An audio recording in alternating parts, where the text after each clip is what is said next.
जन्म से लेकर देहत्याग तक भगवान कृष्ण के जीवन की लगभग हर घटना में कोई सूत्र है। युद्ध भूमि पर दिया गया गीता का उपदेश संसार का श्रेष्ठतम ज्ञान माना जाता है।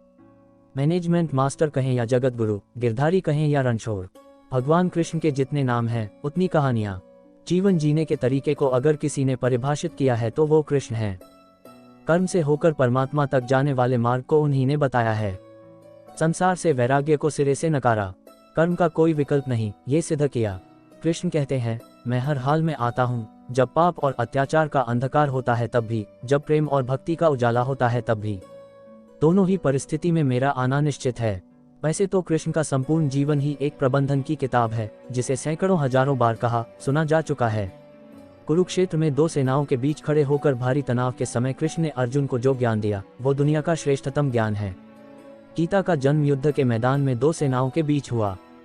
जीवन की श्रेष्ठतम बातें भारी तनाव और दबाव में ही होती हैं। अगर आप दिमाग को शांत और मन को स्थिर रखने की कोशिश करें तो सबसे बुरी परिस्थितियों में भी आप अपने लिए कुछ बहुत बेहतरीन निकाल पाएंगे। ये कृष्ण सिखाते हैं। गीता पढ़ने से पहले अगर इसी बात को समझ लिया जाए तो गीता पढ़ना सफल हुआ। कृष्ण का जीवन ऐसी ही बातों से भरा पड़ा है, जरूरत है नजरिए की। उनका जीवन आपके लिए माइथोलॉजी का एक हिस्सा मात्र भी हो सकता है और आपका पूरा जीवन बदलकर रख देने वाला ज्ञान भी। आवश्यकता हमारी है, हम उनके जीवन से लेना क्या चाहते हैं।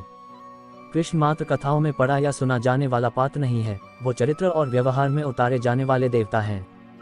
कृष्ण से सीखें कैसे जीवन को श्रेष्ठ बनाया जाए। 10 बातें हैं जो अगर व्यवहार में उतार ली तो सफलता निश्चित मिलेगी। 1. शुरू से अंत तक जीवन संघर्ष ही है। कारागृह में जन्मे कृष्ण, पैदा होते ही रात में यमुना पार कर गोकुल ले जाया गया। तीसरे दिन पुतना मारने आ गई। यहाँ से शुरू हुआ संघर्ष देह त्यागने से पहले द्वारिका डुबोने तक रहा। कृष्ण का जीवन कहता है, आप कोई भी हो, संसार में आए हैं तो संघर्ष हमेशा रहेगा। मानव जीवन में आकर परमात्मा भी सांसारिक चुनौतियों से बच नहीं सकता। कृष्ण ने कभी किसी बात की शिकायत नहीं की, हर परिस्थिति को जिया और जीता। कृष्ण कहते हैं, परिस्थितियों से भागो मत, उसके सामने डटकर खड़े हो जाओ, क्योंकि कर्म करना ही मानव जीवन का पहला कर्तव्य है। हम कर्मों से ही परेशानियों से जीत सकते हैं। 2. स्वस्थ शरीर से ही विजय है। कृष्ण का बचपन माखन मिश्री खाते हुए गुजरा। आज भी भोग लगाते हैं हम, लेकिन ये संकेत कुछ और है। आहार अच्छा हो, शुद्ध हो, बल देने वाला हो।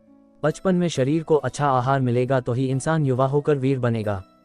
शरीर को स्वस्थ रखना है तो बचपन से ध्यान देने की जरूरत है। ये पेरेंटिंग के दौर से गुजर रहे युवाओं के लिए बड़ा मैसेज है। अपने बच्चों को ऐसा खाना दें जो उनको बल दे।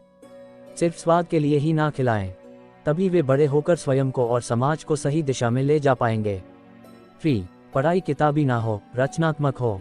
कृष्ण ने अपनी शिक्षा मध्य प्रदेश के उज्जैन में सांदीपनी ऋषि के आश्रम में रहकर पूरी की थी। कहा जाता है 64 दिन में उन्होंने 64 कलाओं का ज्ञान हासिल कर लिया था। वैदिक ज्ञान के अलावा उन्होंने कलाएं सीखी। शिक्षा ऐसी ही होनी चाहिए जो हमारे व्यक्तित्व का रचनात्मक विकास करे। संगीत, नृत्य, युद्ध सहित 64 कलाओं कृष्ण के व्यक्तित्व का हिस्सा हैं। बच्चों में कोरा ज्ञान ना भरें, उनकी रचनात्मकता को नए आयाम मिले, ऐसी शिक्षा व्यवस्था हो। 4. रिश्तों से ही जीवन है, बिना रिश्तों के कुछ नहीं। कृष्ण ने जीवन भर कभी उन लोगों का साथ नहीं छोड़ा जिनको मन से अपना माना। अर्जुन से वे युवावस्था में मिले, ऐसा महाभारत कहती है, लेकिन अर्जुन से उनका रिश्ता हमेशा मन का रहा। सुदामा हो या उद्धव, कृष्ण ने जिसे अपना मान लिया उसका साथ जीवन भर दिया। रिश्तों के लिए कृष्ण ने कई लड़ाइयाँ लड़ी और रिश्तों से ही कई लड़ाइयाँ जीती।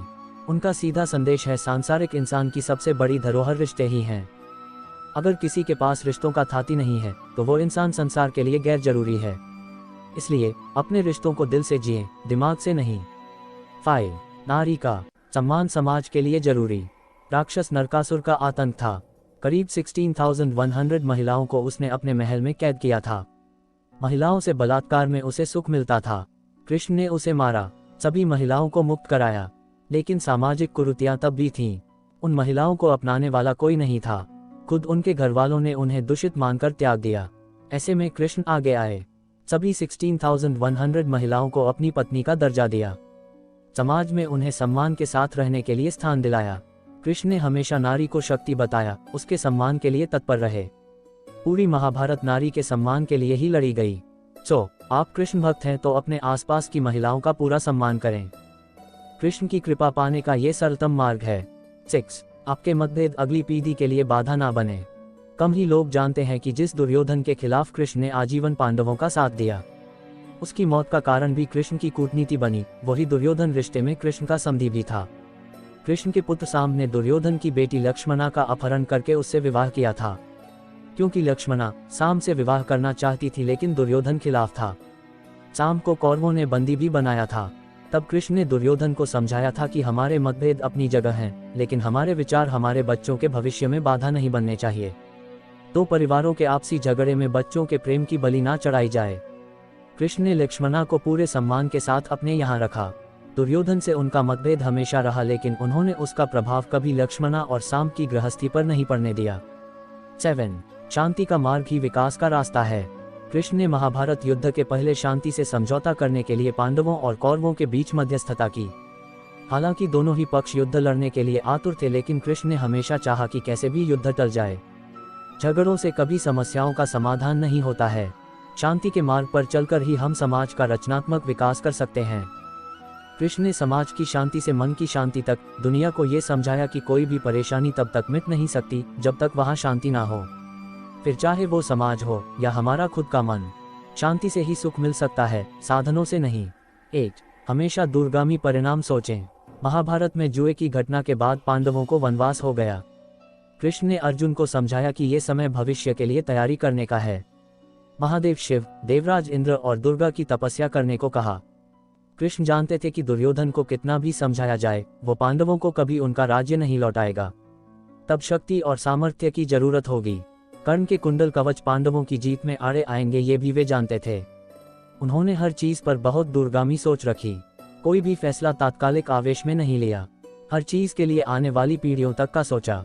यही सोच समाज का निर्माण करती है। 9. हर परिस्थिति में मन शांत और दिमाग स्थिर रहे। पांडवों के राजसूय यज्ञ में शिशुपाल कृष्ण को अपशब्द कहता रहा। छोटा भाई था लेकिन मर्यादाएं तोड़ दी। पूरी सभा चकित थी, कुछ क्रोधित भी थे, लेकिन कृष्ण शांत थे, मुस्कुरा रहे थे। शांति दूत बनकर गए तो दुर्योधन ने अपमान किया। कृष्ण शांत रहे।